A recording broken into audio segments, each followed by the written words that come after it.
Okay, so I'm going to split this next section into three videos, or actually two, probably two videos. The first one involves the idea of triple integrals. We've already talked about double integrals. So we have two main uses for triple integrals. The first one is when you have functions of three variables, so you have a function of x, y, and z, and then the other is for volumes. Now we talked about volumes already, and doing volumes using triple integrals is really just a more compact notation. So if we start this out here, let's get our definition of a triple integral, right? So we have f is a continuous function of three variables. Is a continuous function of three variables. Right, so we have f of x, y, z, like that. All right, on now functions of two variables have to be continuous on a box on a rectangle. So functions of three variables have to be continuous on a box. All right, so on the box that we will define as x going from a to b by y going from c to d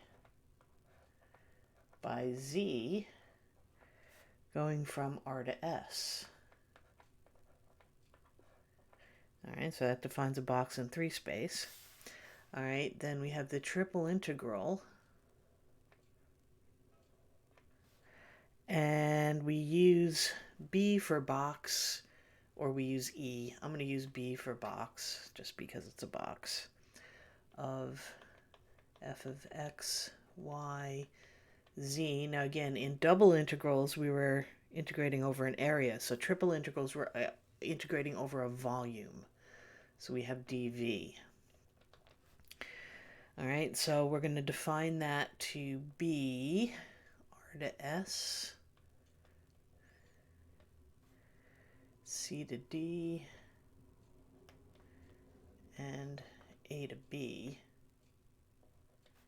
of f of x, y, z, and then dx, dy, dz.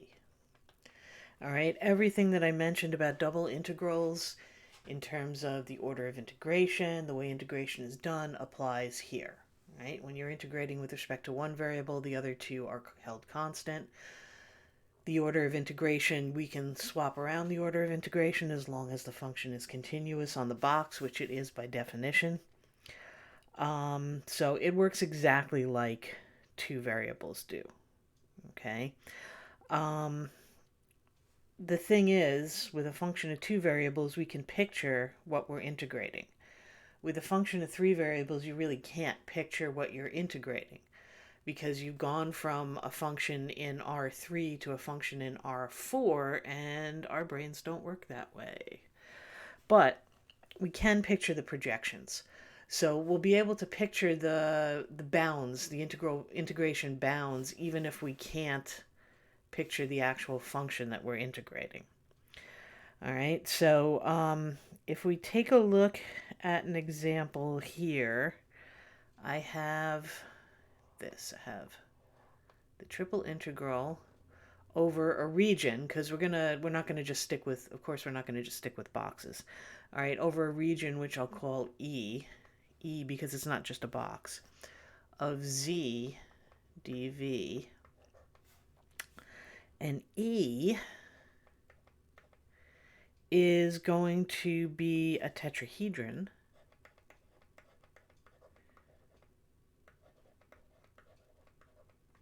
Spell tetrahedron right, I think I did. Where x is 0, y is 0, z is 0. All right, so the first octant, and the plane x plus y plus z equals 1. Okay.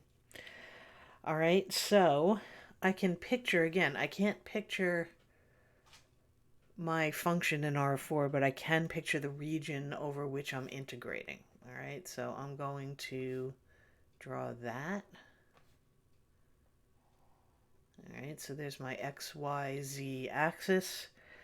Again, we've done this enough times now, right? Just look for the intercepts. So if Y and Z is 0, X is 1. If X and Z are 0, Y is 1. And if X and Y are 0, Z is 1. So we end up with this triangular part of the plane that intersects the first octant. Okay, so this is our region here. Okay, so in order to come up with the bounds for integration, I'm going to do the exact same thing that I did in R2 with double integrals, is we're going to look at where each of the variables go, right? So Z goes between two things, Y goes between two things, and X goes between two things. All right, so let's figure out what those are. So Z, right, Z has to go from 0 to the plane. All right, because this right here is Z equals 1 minus X minus Y. All right, so Z starts at 0, which puts it down here, and then it moves up, and I'm physically moving my pen away from the tablet, which is silly. All right, so this moves up to the surface of this plane here. All right, so Z is going to go from 0 to 1 minus X minus Y. All right, now once I've done that, I collapse down a dimension, right? So I collapse down from R3 to R2. And give me a second here because I need some room to collapse. Okay. All right, so remember this is, let's see, this is 1, 0, 0. This is 0, 1, 0. And this is 0, 0, 1. So if I collapse this down into R2, right, then on the XY plane, I just have 1, 0, and I have 0, 1. Right, so 1, 0 is up here. Well, 0, 1 is up there. 1, 0 is over here. And what I have now is this triangle. All right, so this triangle, the line on this triangle has the equation 1 minus x. Right, this is 0, 1. There's a 1 in there somewhere. This is 1, 0. All right, so now y is going to go from 0 to the line. Right, so y is going to go from 0 to 1 minus x. All right, and then once I've done that, I collapse down one more dimension. So now I just have the x-axis, and x is going from 0 to 1. So x is going from 0 to 1. 1. All right, so my actual integral, what I'm actually going to integrate, is going to go, all right, so we always end with a numeric. All right, so we're going this way. So the last one that I'm going to do is from 0 to 1. All right, then I'm going to go for the y from 0 to 1 minus x. And then I'm going to go for the z, which is 0 to 1 minus x minus y. All right, and I'm integrating my function z. Right, so on the inside we start, these are the z bounds, so that's the first thing I do. Then we move out here, those are the y bounds, so that's the second one I do. Then we move out here and we get to the x bounds, those are the third ones that I do. All right, so this process of collapsing our boundary region down by one dimension is how we end up getting the bounds for the integration. Okay. This one is not terribly difficult to work out. I guess I'll do it. Do I have time? I have time. All right, so if I integrate with respect to z, right? So we're going to have 0, 1. We're going to have 0, 1 minus x. And then I'm going to have 1/2 z squared, right, from 0 to 1 minus x minus y. And then I'm still left with dy dx. All right, so we just keep evaluating and then integrating until we got nothing left to do. All right, so it's going to be 0 to 1 minus x. All right, so then at 0, this is going to be 0. So this is what I'm interested in here. So this is 1/2 1 minus x minus y squared dy dx. All right, I don't have to multiply that out because I can just use a kind of straight on u substitution on that. So let's get me some more room here. All right, so we're integrating next with respect to y, which means x is a constant. So I'm going to have 0 to 1. All right, I'm going to have a 1/2. And then I could just let everything inside be u. And then du is going to be -1. So that's going to pull a negative here. And then I'm going to have 1/3 1 minus x minus y to the third. And then I'm left with a dx. Whoop, I'm sorry, evaluated. I forgot about what I'm doing here. Evaluated from 0 to 1 minus x, then I have a dx.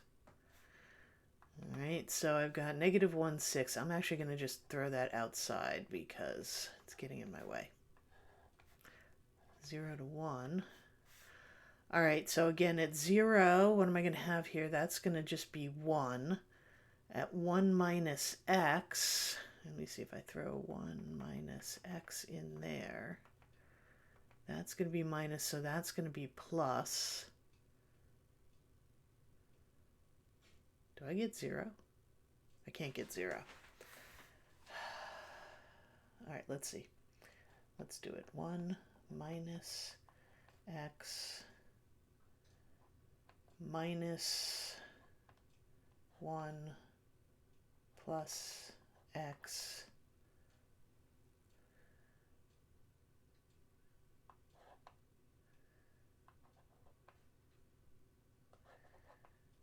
oh, minus 0. I'm forgetting my 0 because 0 is not 0 here. Okay. Almost thought I had to start the video over. Okay, minus, when I put 0 in, I get 1 to the third. Okay, and then dx. Okay, so that all ends up being 1 because this is all 0. So that's -1, so that takes care of that other minus. Okay, so that means I have 1/6 times the antiderivative from 0 to 1 of 1 dx. Okay, let me just make sure. Yeah, that is 0. That is definitely 0. Okay. All right, so we get 1/6. And then that's going to be x evaluated from 0 to 1. So that whole thing ends up being 1/6. All right. You can play around with that, but basically that's what we're looking at here. All right, in terms of the method. It's the setup that's the important thing. Once you get it set up, the integration is just integration. That's just Calc 2 stuff. All right. All right, so the other possibility, I have another example here. You know what? I have another example here that's a little more involved. Let me run through that because it'll be helpful. All right, so how about this one? Let's do the triple integral over our region, and we're integrating the square root of x squared plus z squared dv, And the region E is going to be the paraboloid y equals x squared plus z squared. And the plane y equals 4. All right, so that's my integration region. All right, so again, with all of these, you really do have to kind of have an idea of what the region looks like. All right, so if I graph the paraboloid. All right, now this is x squared plus z squared, which means our paraboloid is going to be going basically this way. And we're going to have this kind of way here. And this cutoff here happens with y equals 4. That plane y equals 4 is the plane. Let's see if I can do this. Is the plane that's basically going like this. Come on, pen.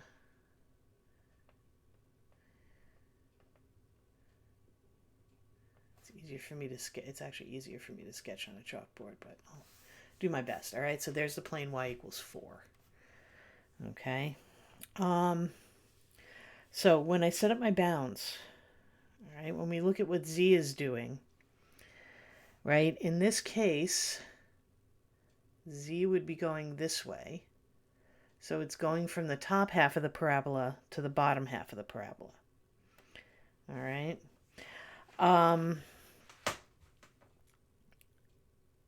And this is going to be tricky, right? This is going to give us a really tricky integration.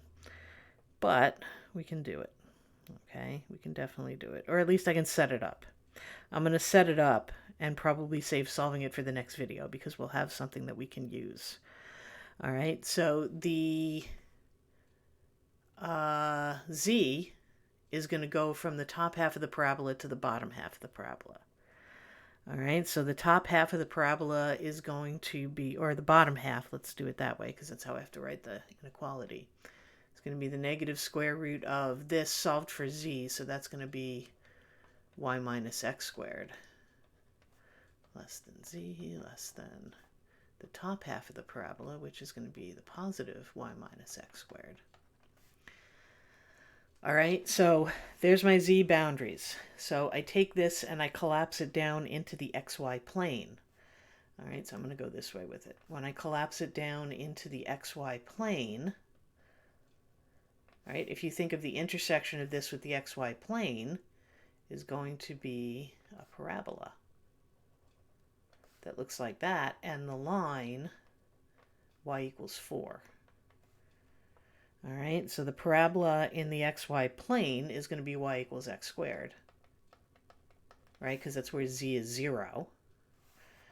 All right, and my y boundaries, right? Where are my y boundaries going? Right, where my y boundaries are going, again, this way, right? Because now we're cutting this way. So it's going from 4 on top to x squared on the bottom. And yeah, why do I have it written that way around? Okay, I have it in my notes. I have it backwards. I'll fix it. Right, so the lower bound is x squared. The upper bound is 4. And actually, I should have that in there. It should be equal to. All right, and then I take this down and I collapse it down one more dimension so that I just have the x-axis, and here's 0. Right, so then x is going from here to here, all right, and where this is equal to 4 is going to be 2 and negative 2. So this is going from negative 2 to 2. All right, so from negative 2 to 2. Okay, now I'm going to set this one up. I'm not going to work it out because we're going to work it out in the next video. Okay, so I'm going to just set this one up so you see what it looks like, right? So this is going from negative 2 to 2. This is going from x squared to 4. And this is going from negative rad y minus x squared to positive rad y minus x squared. And then what I'm integrating is the square root of x squared plus z squared. Now what are we doing here? Right, z first. So dz, dy, dx. All right, so first thing, just the integration itself. Forget about the bounds. That first integration is going to be a trig sub. Okay, so we're not going to do that right now. Okay, we're going to want to change this over to a polar region. Okay, and I think that's going to be a better way to approach this one. All right, so if we take a look at, let me see. If we take a look at the intersection here, right, this intersection between the paraboloid, and this is a circular paraboloid, right, because I don't have different coefficients there, and this plane, I'm going to have a circle, right? So if I project onto the xz plane instead of the xy plane, all right, and not take the standard approach here, I'll have something that I can turn over into polar form, okay? And this, let me get myself some more room here, will likely be a little bit easier to deal with. So let me just come up here. All right, so if instead of taking our graph, which again, I'll just repeat it here real quick, hopefully.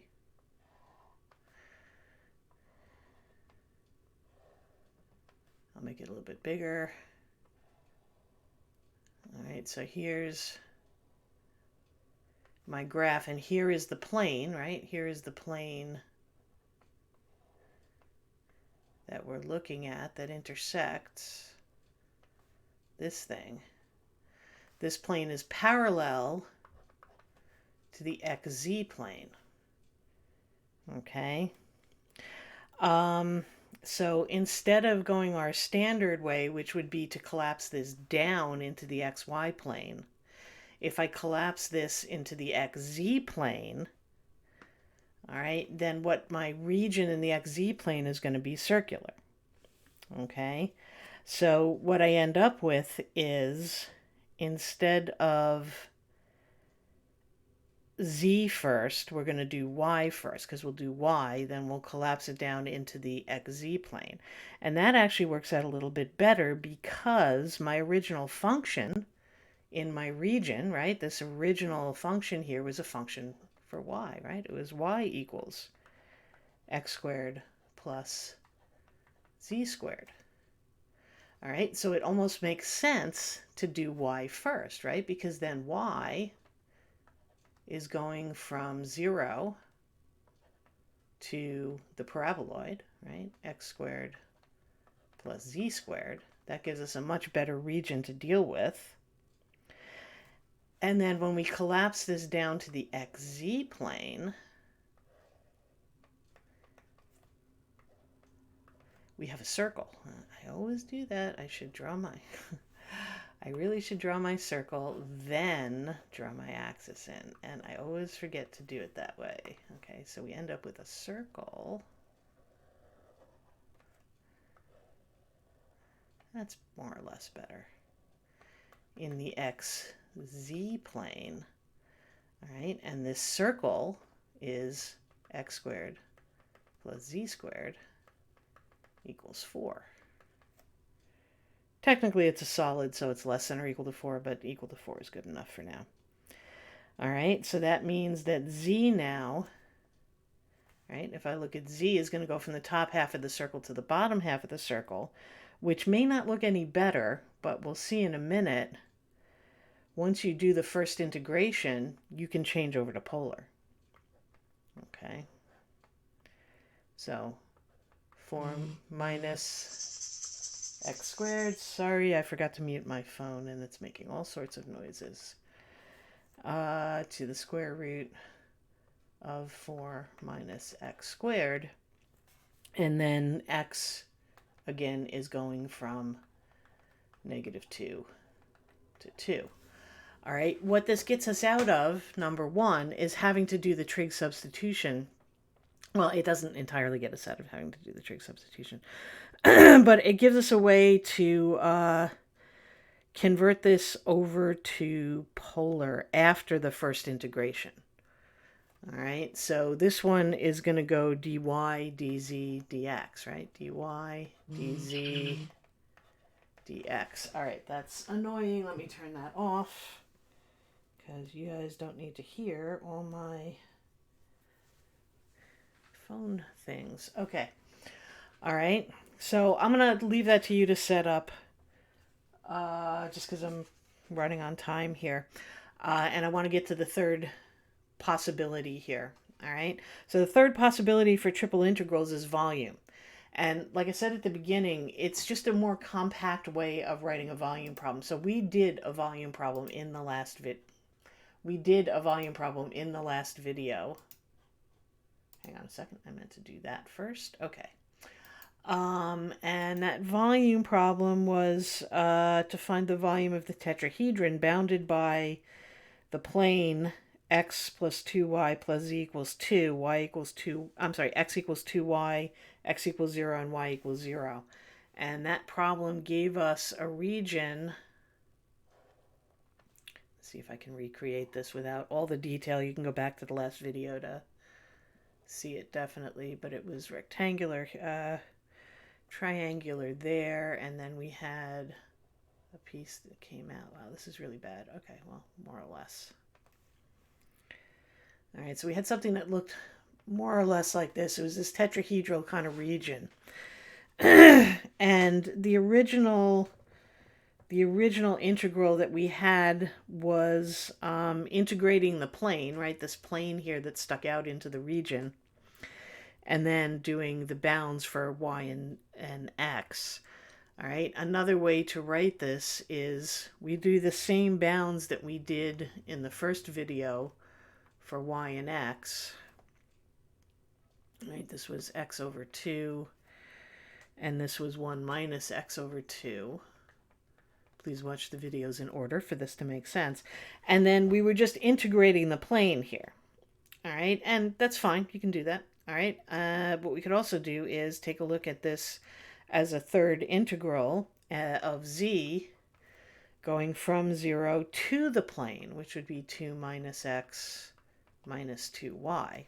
And then we just go dz, dy, dx. Okay?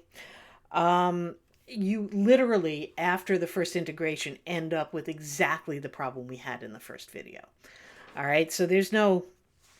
It's not that there's a benefit to doing it this way, other than it's a more compact notation when you write the original integral down.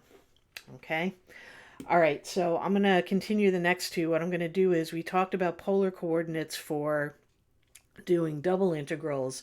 We've got two new coordinate systems for dealing with triple integrals that we can use to switch over for a cleaner integration. And I'll go over those in the next video.